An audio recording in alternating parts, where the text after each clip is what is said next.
Okay, cool. Yep. All right. I'm getting ready to go live in 37, 6, 5, 4, 3, 2, 1 seconds. Yeah.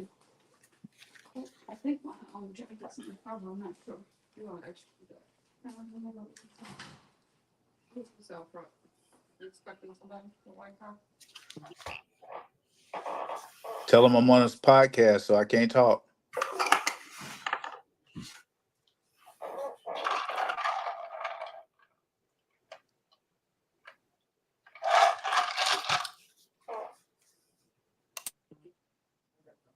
Three, two, one. Bam. All right. Welcome to the best podcast across the world. It is the legendary Black Super Friends podcast coming back for one special edition. Hey, I actually got some technical difficulty behind the scenes, but you will never know. First off, before I go into this show, I want to introduce you. Let me see. So we're 3/4 of the Black Super Friends podcast tonight. So the boys that I want to introduce you tonight. First, I'm going to my main man residing out of the ATL in Palm Beach, Florida, dual residence. You would know him tonight as the biggest Dallas Cowboys fan in America, Super Mario Sr. Hey man, it's a pleasure to be back. To take some time out. This is a worthy cause for me to come back, so I'm happy to be here tonight. All right. Next, I'm going to the man who just got ordained just a few weeks ago. I was there. They tried to do a collection, but I want to talk about that later. His name is now Deacon Mac. Happening, fellas, happening, audience. I'm glad to be back. I know you guys have missed this, and this should be interesting. It definitely should.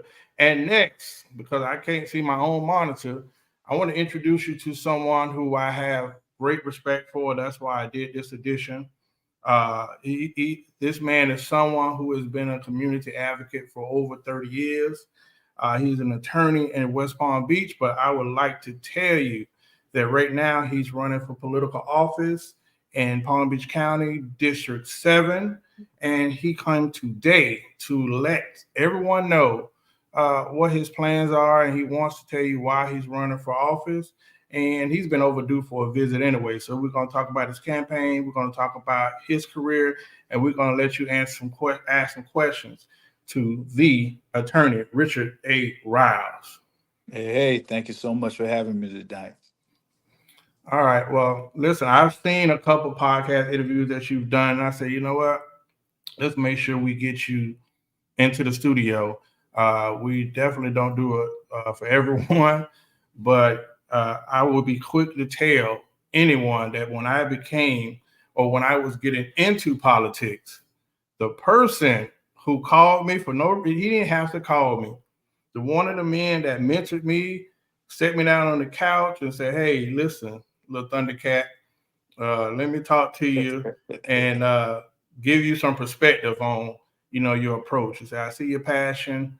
I see, what you want to see achieved in communities, but just listen to me and, take some counseling on this journey.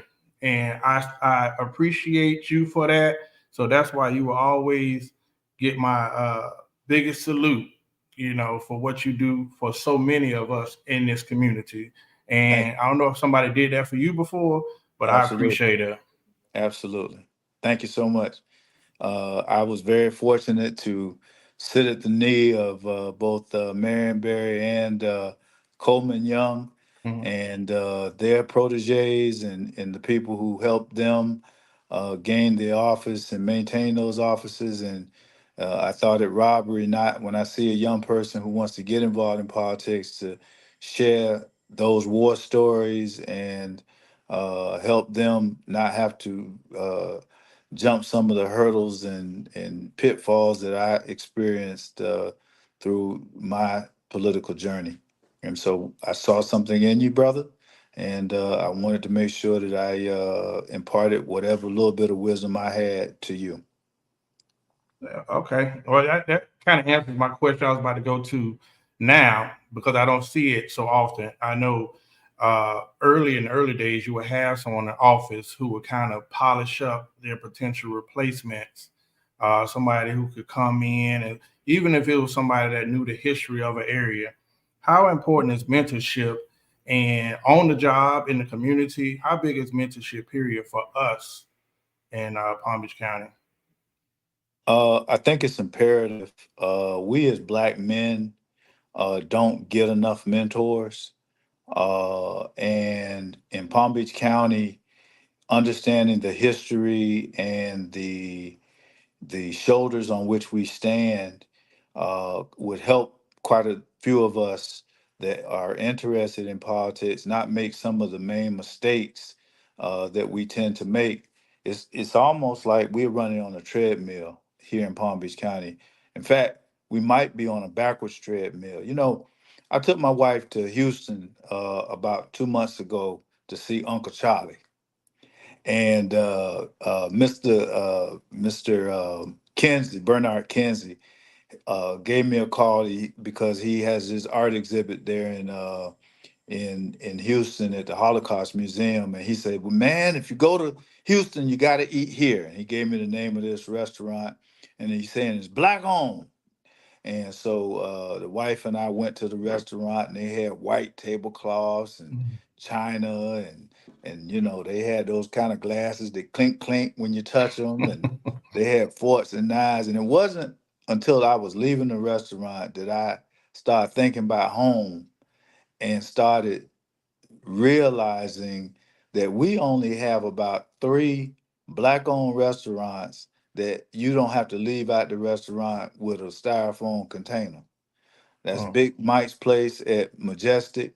That's Big John's Place out there on Lantana Road, on Southern in out west.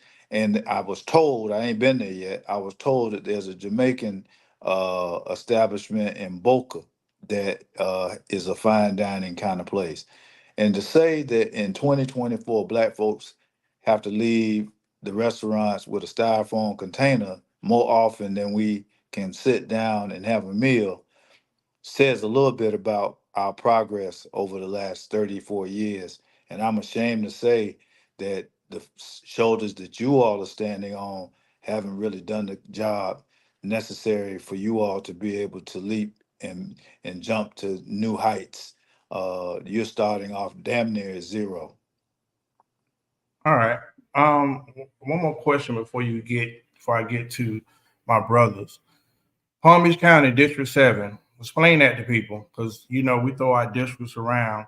What is District 7 in Palm Beach County, and why is it so important in this election?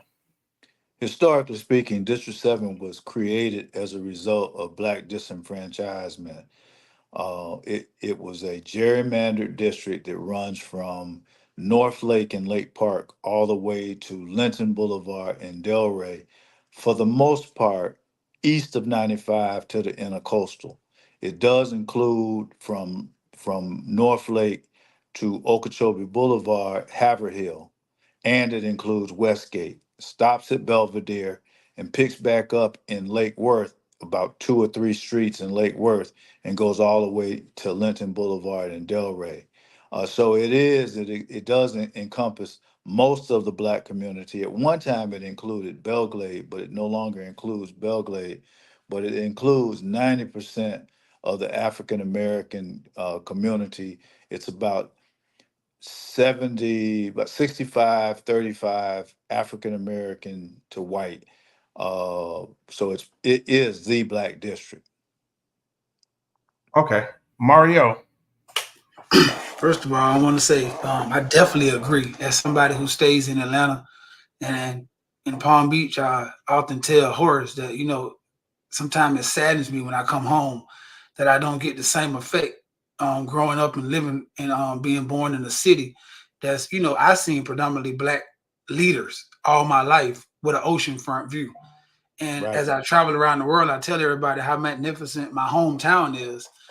And when they always ask me where can I go, I kind of run into a roadblock of places to, like you said, that you wouldn't go out smelling like smoke. And I'm not talking about cigars, or you wouldn't have to, leave with a styrofoam container, as you said. So I'm happy that that's in your vision and in your view right now, because as I bring my wife, who's originally from Georgia, home. She's, enamored by the palm trees and the beach, but then we always run into a pitfall that we have to go to Fort Lauderdale or even the Palm Beach Gardens just to eat, to be Right. around, because as you know, in Atlanta, it's that's on every corner in every city. Right. It's one of Right. that. So I'm happy that I just want to start by saying I'm happy that you are definitely, looking into that, because that'll Yeah. help me and my family personally.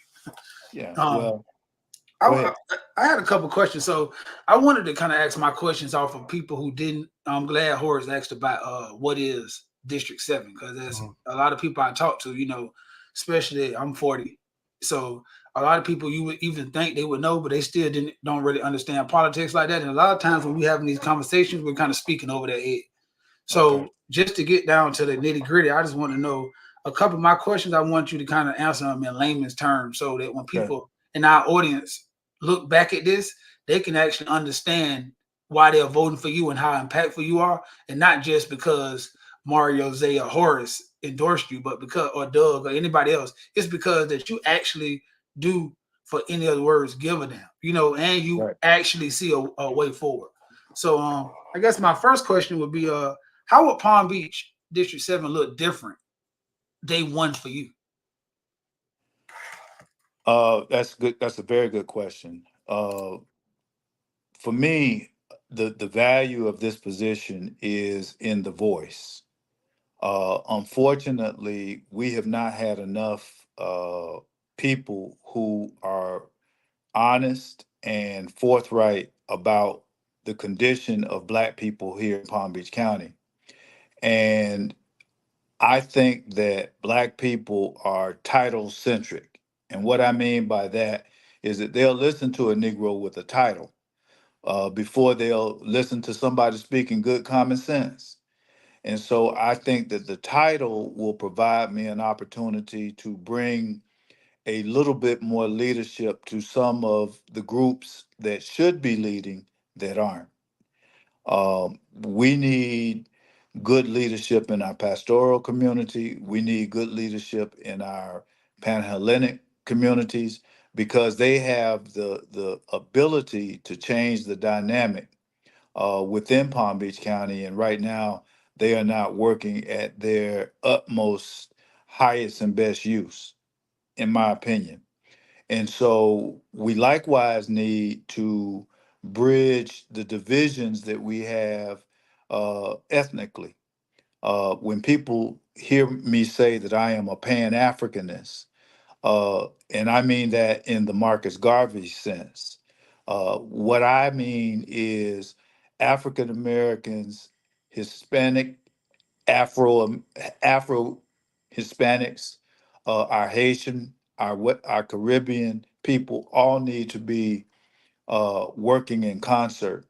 When we look at the Haitian Revolution, for instance, the Haitian Revolution is probably the best example of Pan Africanism that I can give you. And you said break it down and make it simple. Well, during the Haitian Revolution started in 1791, and it was the largest sugar plantation on planet Earth, sugar and tea and coffee.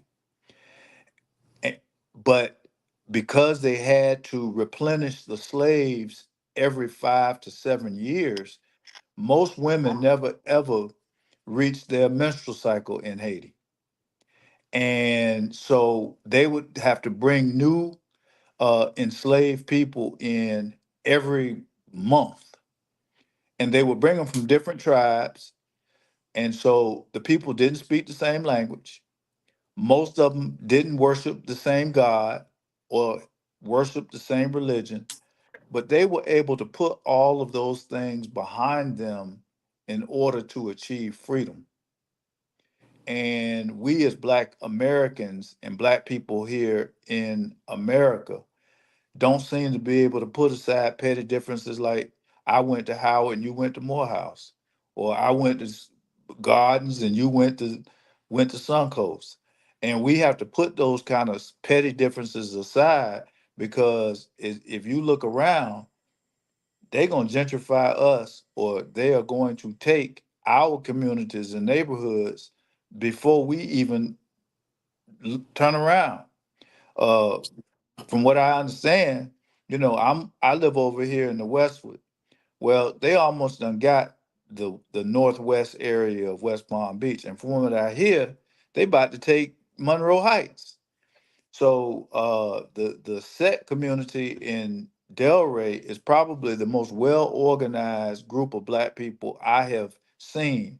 And I intend, as the next county commissioner, to emulate what they are doing in order to preserve what little bit we got left.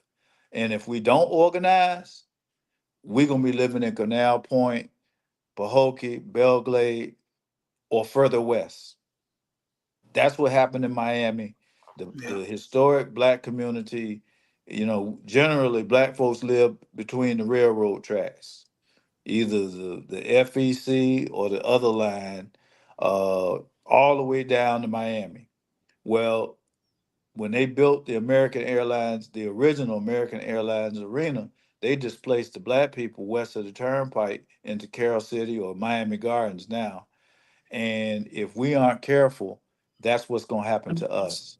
And we got to organize, and we have to have a person who will speak truth to power and speak to the folks who trying to take what we got and their Black collaborators, because they're not able to do it if Black people don't help them, who are coming acting as friends, but really are working against our best interests. And the reason they're fighting so hard against me is because I speak the truth. I did it in West Palm Beach. I'll do it in District 7. Yeah, that's. I'm glad you spoke to the ending part of that because kind of runs me into my next question before I let Deacon Matt go. Nowadays, I Y'all see a calling lot him of this. Deacon Mike already, huh? Yeah, D-Mac for short, All right. Go ahead. Um, a lot of days right now we see a lot of people. It's on the rise in our youth is entrepreneurship, right? We see a lot of people who want to get out the rigmarole of being at a job for 40 years and waiting around for their pension and everything like that. So you see a lot of us, especially in the minority community, we'll start a business. We'll start that business, hit the ground running, and most of us will be misguided and expect as soon as we start a business that everybody we know is supposed to just support us. And then since we don't have the proper teaching, the proper leadership as you spoke to, or the proper I would say connections in the community, we run flat. And then we go Right. back to the job with a defeated spirit. So in Palm Beach County, I see so many of my brothers who I went to school with, who I had chance of going, who got businesses right now, and they just can't get over the hump. So I just want to know, do you have any plan or anything in your agenda that's going to help minority businesses kind of get that flame back and then start to get to that next level? Because I see, as I do my research on you, you have done it for over 30 years. So I know Right. the jewels that you have and the connections you have will be definitely needed in Palm Beach County. So I just want you to speak to the audience and tell them, what do you plan to do for the minority businesses to help them, almost be able to be in a position to buy property in Palm Beach County and save our city, save our county? Well, that's a twofold question. We do have to start practicing collective economics. And collective economics means doing business with one another. Um, I'll tell you, in this campaign, have learned so much about how far we have to go. Um, I've gone to a couple of Haitian churches, which are double the size of our traditional African American churches. There's a Haitian church in Lake Worth on Avenue N, Pastor Agnew. They have about 700 members of their church faithfully attending. And I don't know a Black church in Palm Beach County that is competitive in terms of size and or attendance. So, so in terms of us getting our fair share, we do need to do a little bit better job of collective economics, taking care of one another. And that's a mindset. And that's a mindset that our West Indian brothers have that we need to try and emulate more. And if we start working closer together, we'll pick up some of their traits and some of their things that just come naturally. If you go to a public store and a Haitian person is the manager, you can rest assured you're gonna see some Haitian folks working up in that store. And so we got to do a better job of taking care of our own. I gave a speech at Pastor Anyo's church, and I talked about my work in the Haitian community for the last 30 years. I've been to Haiti over 30 times. I've been there after Hurricane Wilma, after the earthquake. I was at one time the vice president of the Haitian American Community Center, and I'm not Haitian. I'm born and raised Palm Beach County. My mother's African American, my father's African American. But I fell in love with Haiti because of the freedom I felt when there, a country that is run by Black people. Now, certainly right now they have enough problems for all of the world, but there's a reason for that. Being the first Black nation to rid itself of slavery, having fought off the British, the Spanish, the Portuguese, um, the Dutch, the Polish, the Germans, America. It has been the thorn in the side of all the European colonial powers. And so, what my plan? You asked me what my plan is for Palm Beach County. Black Palm Beach County is to get our fair share. They are trying to create a Wall Street South, and that's not what that does not include us in the equation. And what I intend to do is to make we've passed a disparity study which showed that Black folks were getting less than 0.008% of the billions of dollars that the county spends annually. And I intend to hold the county accountable to that disparity study and the NWBE program that was created. Sadly, uh, no no one has kept their eye on the ball to make sure that the various organizations within the county, the the sports authority, the sports commission, the business development board, nobody's made sure that they likewise do what the ordinance requires as it relates to doing business with Black folks. And so I would be a voice to make sure that not only do the auxiliary agencies within the county do business with the county, but I'd make sure that the county is keeping better tabs on their own NWBE program, and that they do business as they are required to do it based on the rules that they set themselves in place, because they haven't been following through on that. Um, they haven't been following through on what they set for themselves. Like it's almost like a check and balances system that you have to kind of just double check the work that they're doing to ensure that we're getting our fair share. Right. Um, One of the things again, like I said, Mr. Rob's known you over 30 years. Some of the things that I do like is when we did get started, myself and Douglas, and we did our entrepreneurial camp, some of the things that you spoke to Horace about in the beginning is the leadership and mentorship. You know, we did a mentorship program showing young men that it's not just about college. You can get into trade work or anything that is positive inside of your community so that you can give back. And one of the speeches that actually stood out to me was when you had the handful of boys that we had in your boardroom and you asked them how many of them would be first time college attendees and their family. I don't know if you remember that conversation that you had with Mhm. them.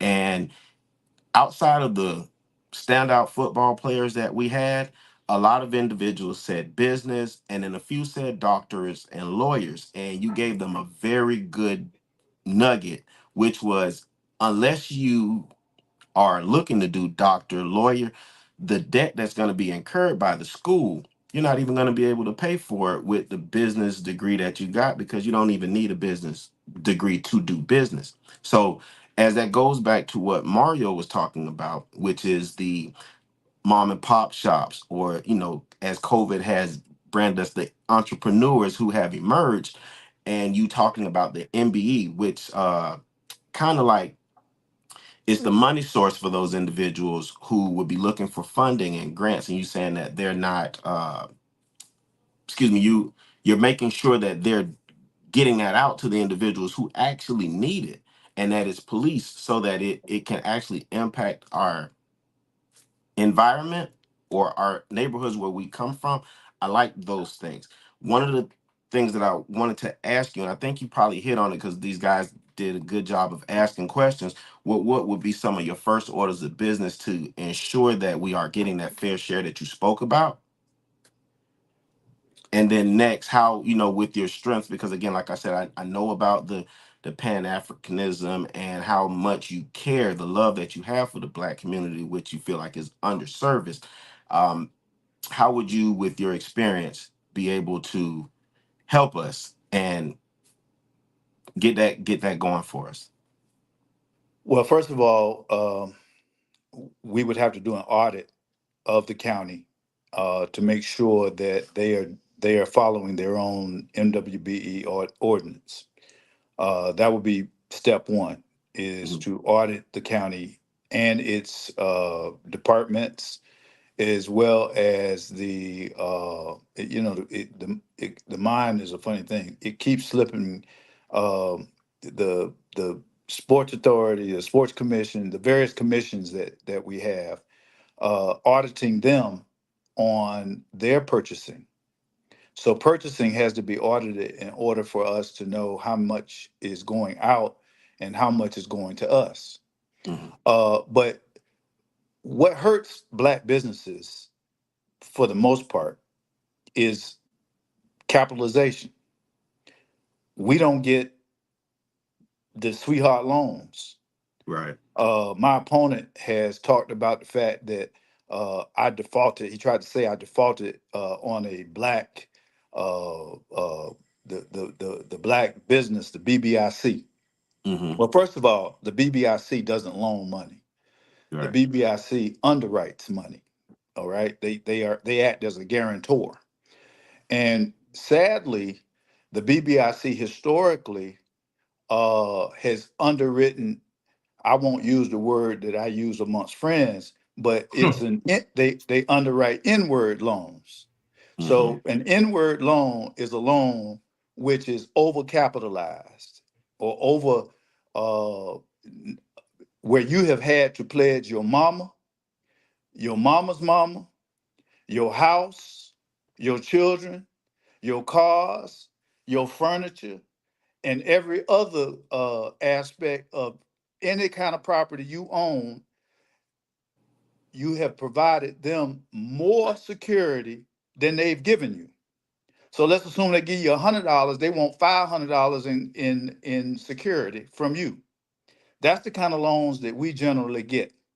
All right. And so I got, as a lawyer, the bank that they had me with got bought by another bank, and they tried to change the interest rate, and so I got into a lawsuit with them, and so my opponent has tried to capitalize on that and say that I somehow cheated the bank, the bank. If he would go to the courthouse, he'll see I paid them every dime that they were due. Okay, and Hmm. we resolved that lawsuit. But sometimes you got to fight. Sometimes you can't let them take advantage of you, Mhm. and that's what I'm Which is, known for. I was Is about to is say, that's fighting. one of your strengths. Is Uh, I fight. I'm not gonna just take what you done already had me secure my house, had me secure all my cars, all my equipment, my office building, everything, in order to get this little loan of a line of credit. And that's what happens to so many of our people, is that we have to over That's secure the good. loans, and then you got to have A1, 800 plus credit score. And so then when it comes time, you have a slow period, then they want to foreclose. They don't want to give you the grace. And and uh and we get foreclosed on at a much higher rate than people that don't look like us. And even with a guarantor on the loan, they still trying to take everything you got. And so I would make sure that we get much fairer terms with our loans that we get. And if the BBIC is the institution, I would make sure and start having discussions with them on, hey, you got to stop requiring black entrepreneurs to put up all of the security that other folks don't have to put up. I know some white businesses get signature loans on the verbal guarantee of friends, whereas we have to give it all up. We got to bring mama in. I mean, hell, they even do it to us on cars. They want you to put your mama on the car, you on the car. They over secured, and they do that to us, and that's a part of the American system that I'm fighting against. We are still redlining. There's still redlining in Palm Beach County in 2024, and I'll tell you how. Coleman Park, the CRA, which I say means come remove Africans. It don't mean Community Revitalization Act or Community Revitalization Agency. It means come remove Africans. And they're using what was created to prevent or to stop or to put an end to slum and blight. But what it has become is a mechanism to displace black people with rich and white. That's what the CRA in all throughout District 7 is. If you go look at the CRA areas, you will find that they are displacing us with homes and or apartment buildings that we can't afford. And now that the state has taken away rent control, what starts out as an affordable apartment quickly becomes a market rent apartment. And there we go. We gone. So in Palm Beach County, right now, the CRA goes from all of downtown is in the CRA. Now, I haven't remembered slum and blight in downtown since the 90s, but it's in the CRA. And what that means is they get to keep all their TIF dollars, which are tax incremental financing dollars. They get to keep all the tax dollars from downtown in downtown. All right. Now that would be great for us if we got to keep all of our tax dollars for us. From Banyan to 15th Street, that's the CRA. From 15th Street to 25th Street, that's no man's land. They're not in the CRA. Coleman Park is not in the CRA. I helped create the Coleman Park Neighborhood Association to get us in the CRA under Ike Robinson. I tried to get Ike Robinson to do two things: do a moratorium on liquor stores and convenience stores between 15th and 25th, because we saw during that period of time all the crime generated from either one of those two kind of businesses. Because you had people standing out in front of the convenience stores and the liquor stores, and he couldn't do it. I also asked him to help us get into the CRA. Now, the county is willing to bring us into the CRA, yet the city commissioner who is currently there, Kathleen Ward, has fought tooth and nail to keep us out. So what they are doing, you all are too young to remember, but City Place used to be a black area. Yeah, we know that.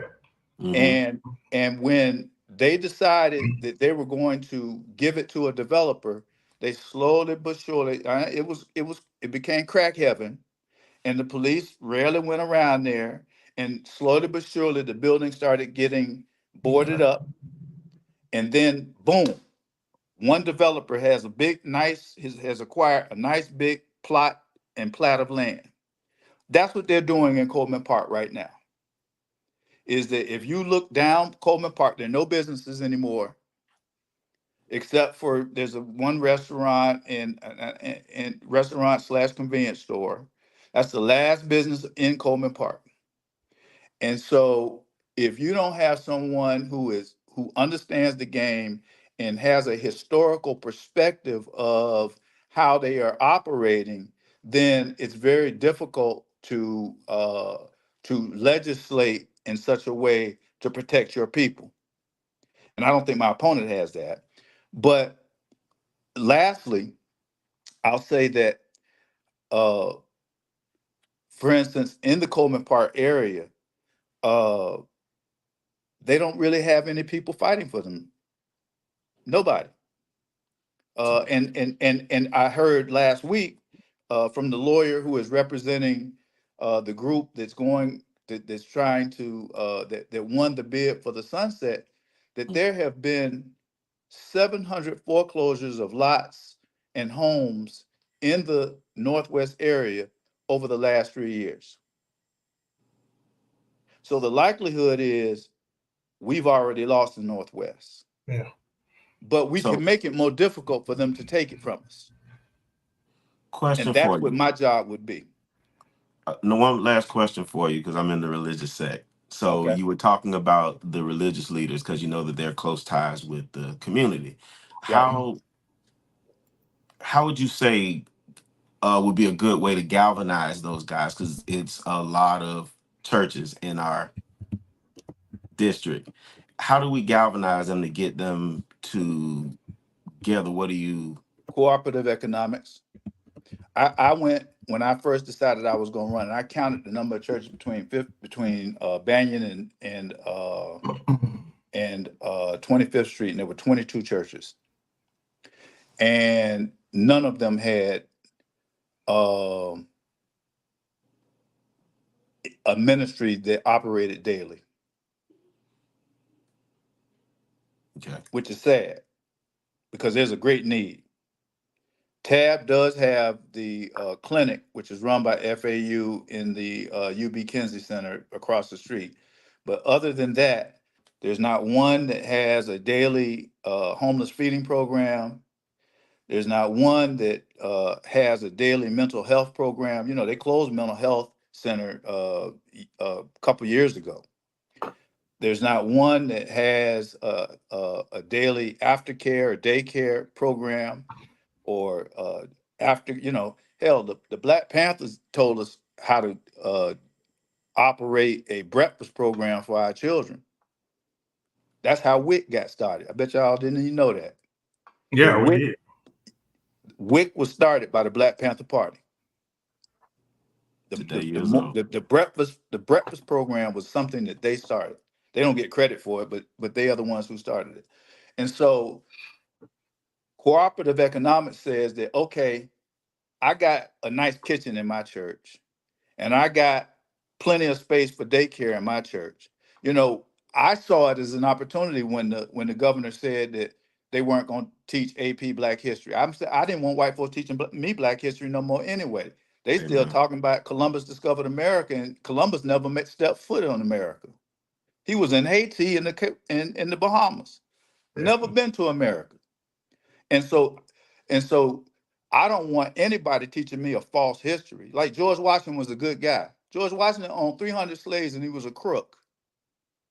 Did y'all know that, the capital used to be in Pennsylvania?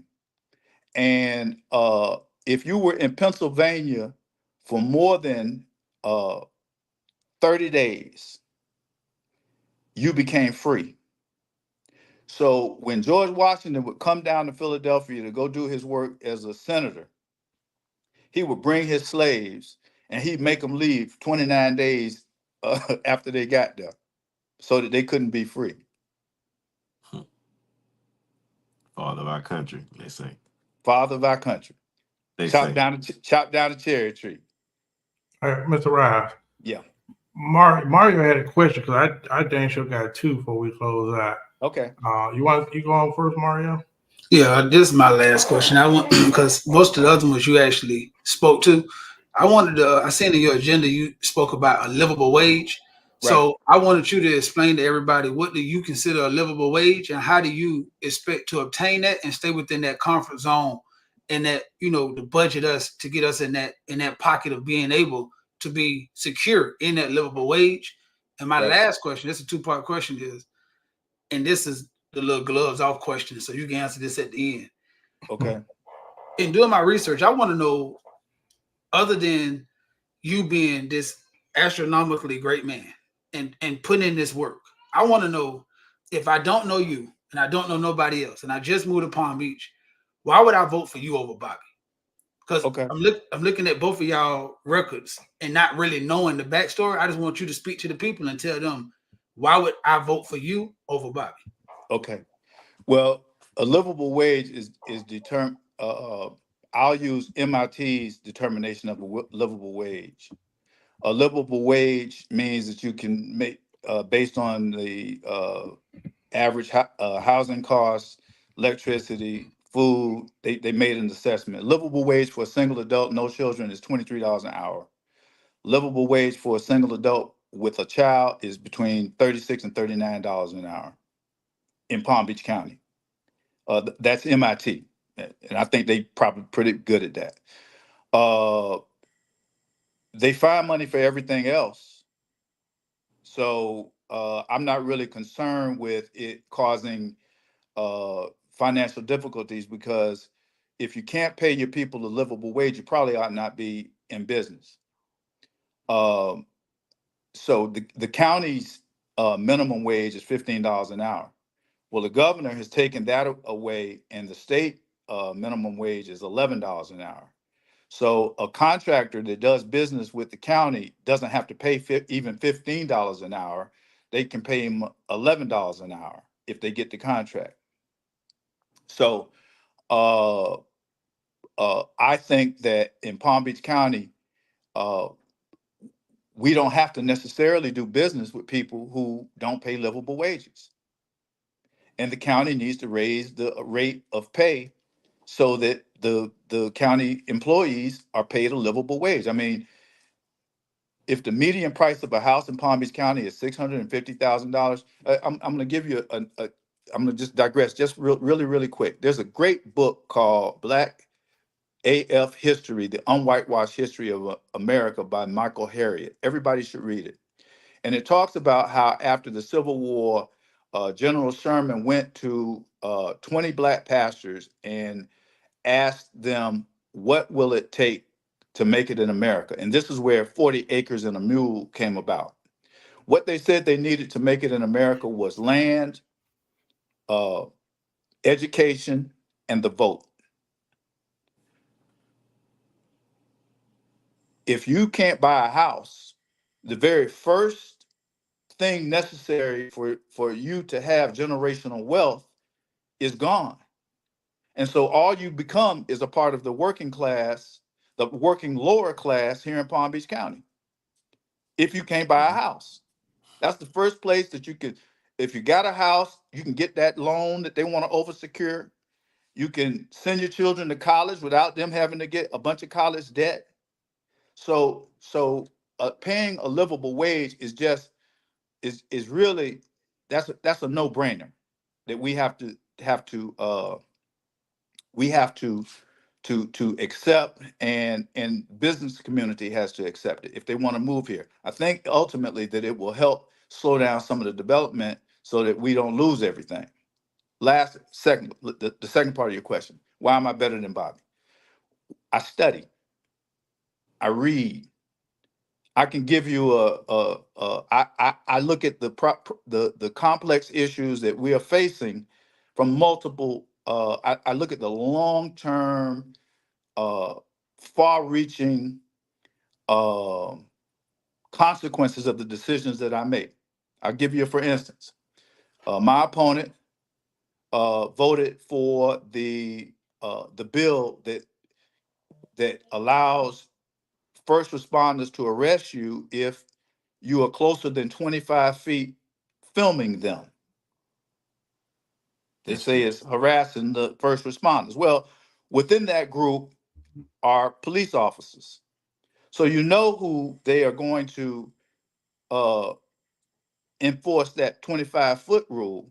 But just think if that had been enforced with George Floyd, or what if it had been enforced with that young man where they took the police dog and put it in the car while he's handcuffed and had him and put the dog on it in Belgrade not too long ago. Now that's the kind of law he passed. But what he did it really kind of cowardly, because he waited until the vote was made. And then after it was made, then he voted to say he voted.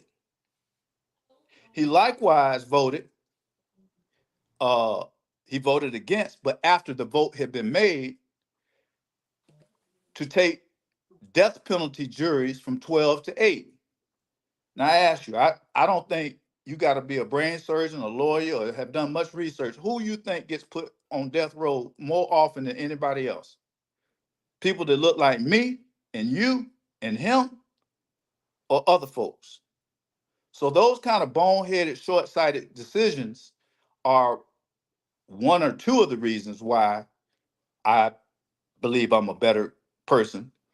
But I think given the fact that the governor has taken this assault on home rule and wants to legislate from Tallahassee everything that goes on here locally, it's going to take a creative mind and someone who does their research in order to get around some of these laws and rules that are currently in place, like affordable housing. If you don't have rent control, well, how do you have affordable housing for long? You've given, his mentor supported a housing bill, a $200 billion housing bond for affordable housing, and told everybody that you all were going to get some affordable housing. When the reality is the bond wasn't for the guy who's trying to go get him an apartment, or the woman who's trying to go get him an apartment. The money was for the developer to have a subsidy so he didn't have to put as much of his cash into the deal. And we're 20,000 units short, and the bond comes due January 1st, 2025. So in about, what's this? This is July, August, September, October, November, December, about 5 months, we are going to start paying on a bond and don't have the housing. And guess what? We ain't going to be living in the housing, but we going to be paying for it. So it's a regressive tax that poor people are going to be paying for affordable housing they ain't going to never, ever get to live in. That's the kind of leadership that we have had in Palm Beach County in the last 30 years that I have lived here. Matter of fact, let me take it back.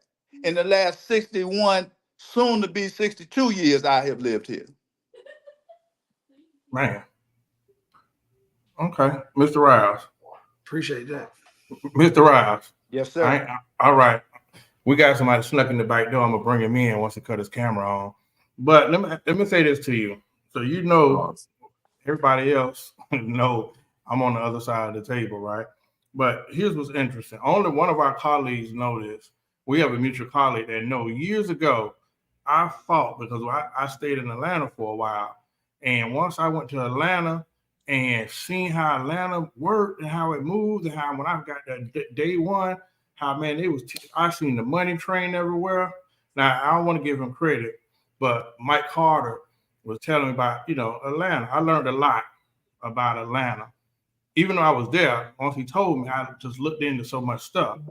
And man, I got there and seen it just changed me forever. Came back here with a plan for a black bank that was going to come from Atlanta to Palm Beach and set up a satellite. I went to various pastors in our community and I explained it, said, hey, y'all putting X amount of money into these banks every week. Even went to a city official. Y'all putting this money in these banks and we can't even get loans. We can't even get nothing. All the money that you put in your bank, I have someone that's saying they promise to create equity for some of the people in our community to get small business loans and home loans. And some of them pastors pretty much told me to get the heck out of the church. But I said that to say this. We have one problem in our community. We like to push people out there to be for us, lead us. When I first got in politics, I went to a school board meeting, and I was going on behalf of us, and you can't get us to come to these meetings. So I say that after you get elected, we have to really be, I ain't say strategic. We really have to not take our foot off the gas.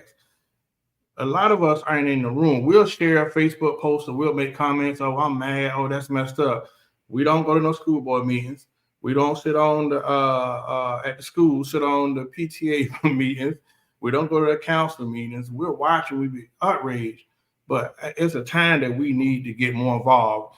Well, they need to vote, but you're not in the room when these decisions are being made. And I don't know how to convey that anymore than like offending some of us sometime, to be like, man, y'all not in the room. And I swear, if you was in some of the meetings I'm in, bruh, you know, you can say what you want about me, but I'm in some of the rooms that I'm like, bro, it's getting dire out here. Horace, that's one of the biggest issues that I think when I talk about those 20 pastors after slavery, is that we have to start looking at the vote as a two-part process. Mm-hmm. Going to the election and voting in that person we want to serve us is part one. Mm-hmm.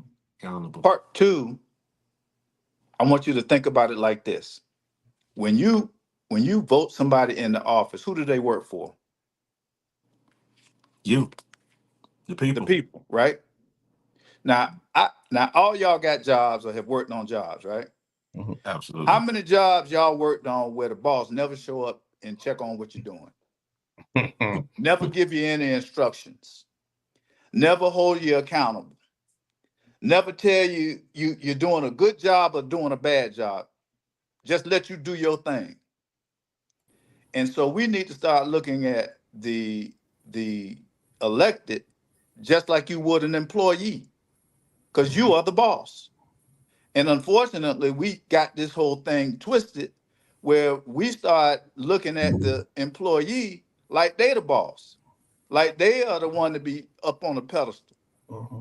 And we need to change that dynamic. And that really is about a servant leader empowering the people to believe that their voice matters.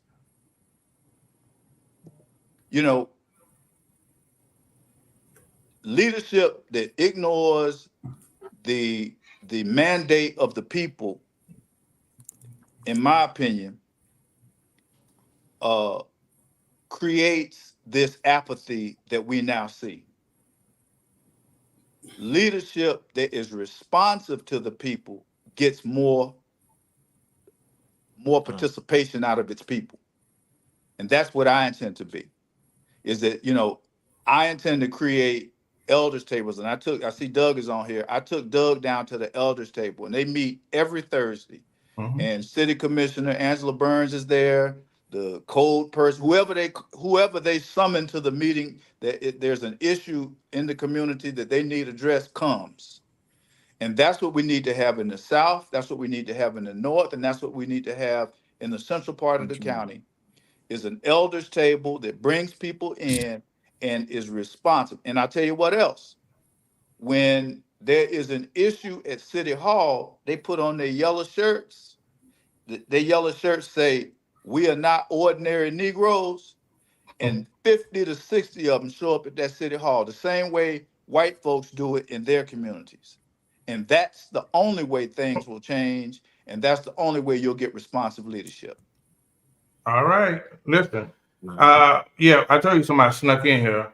I see. But yeah, I'm not even gonna give him no jokes today, because I told him earlier what a tie to wear, so he's being comical by being just Doug Lawson, even though 85 South Show say he's Doug Lawson, District 5.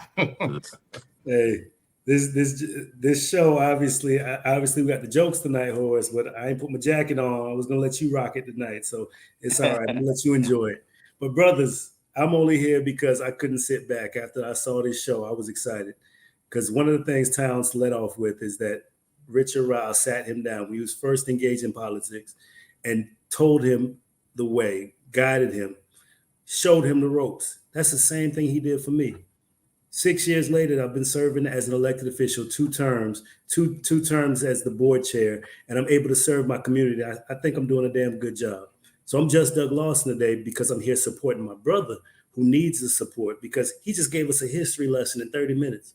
He gave us the entire history of what our community and our culture needs. And if we don't see that, we're missing the mark. We're not seeing who actually really needs to lead this community. And this is the man that's going to help us get there to do that. The support. Oh boy, user error. Support. There it is. That was Horace. He cut me off. No, it's not. The support that we need up in District 7 that encompasses Riviera Beach, West Palm Beach, Lake Park. So the type of support we need from the county is the type of leadership that comes from this man right here that started years ago when he paved the way for men like me and Horace to be able to lead. He led us when we were kids, when me and Zay were just young men in Palm Beach County trying to make it. He showed us the way of how to actually get out of Palm Beach County, to be gainfully employed, to get an education, and to come back and serve our community, because we followed men like himself. You know what it was like coming back from college and seeing this man's name on the wall and just be like, wow, that brother right there led the way. He's the one that kind of came from where we were and is able to do that. That means we can do that. That's the accomplishments that we want. So this history lesson, I had to jump in and just kind of chime in and say, I'm giving my wholehearted support to him. So thank you, Horace, for letting me sneak in the back door. Well, You forgot about the commercials, Doug. Wait a minute. Wait a minute. Attorney at law. Hey, wait a minute. I'm gonna give Doug some credit, and this is a salute to Richard Ryles, because Richard Ryles, when I first got into politics, I was John Wick at council meetings. Boy, I was at council meetings, I was at school district meetings. I probably wouldn't get employed if I was still. Back then, you couldn't tell me nothing. I ain't got to go to nobody's job. I can say what I want to say. But he taught me about fighting for seats. And to the example, before I knew Doug well, me and Doug had a sit down before he ran for office, and he sat down and said, hey, I want to pursue this seat, blah, blah, blah. How do you feel? And I said, okay, I respect it. I'll move over to another seat. It didn't work out for me, but that's just to show that me and this man can have a conversation and say, it's room. We just need to fill this table up and not be fighting and destroying each other. So I respect Ryles for his wisdom, and Doug, people don't know that about us, that, we've always, even if we don't agree on something, we know that the whole agenda is to move forward. And with that same leadership, the only reason we have any type of affordable housing in Riviera Beach right now is because of Horace Towns, because he took that role as commissioner over at the Housing Authority. We work together to build a strong foundation as opposed to fighting each other. That's what they're making this do. My brother Mario said, well, what's the difference between you and Bobby? I agree with what Richard said wholeheartedly, but we're fighting over the same seats because they've positioned us into these narrow confines to say that you can only lead and run from these particular seats. A few in Riviera Beach, one in West Palm, one at the county. We need to go stronger and deeper and wider to make sure that we can get this done. And that's what he's doing. That's the team that we're building. Succession planning, leadership, bringing young men and grabbing them and pulling them up and saying, let's keep going together. So thank you, Ryles, for what you've done for us. I just had to salute you for that. Thank you. All right, any comments from my BSF Nation? If not, I'm going to give it to Richard Ryles to close it out. Hey, I'd just like to say thank you guys for having me. I hope I didn't bore y'all to tears. And Not at all. And we got to keep on fighting. The struggle continues, my brothers. The struggle continues. Well, I tell you what, we have been off for a few months after 4 seasons. So I can guarantee you by the morning, you'll have at least 3,000 to 5,000 views for people checking out. The comments were great. Mario, Zay, any closing comments? I just want to say I appreciate the opportunity. We've been off, and I had a bunch of contracts. And when Horace called me about this, he understands I'm the guy who sits back and looks, because I'm so passionate about Palm Beach. But at this moment, I don't stay there.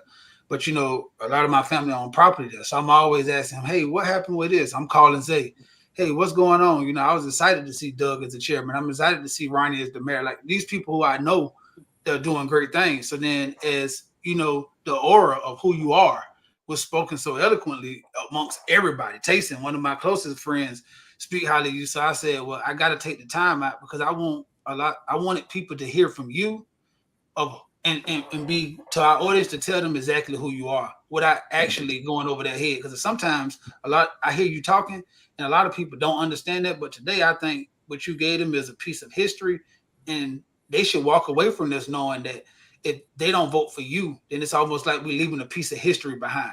And we can't afford to do that in Palm Beach County. So I appreciate you taking the time out to do this for all of us and for Palm Beach County as a whole.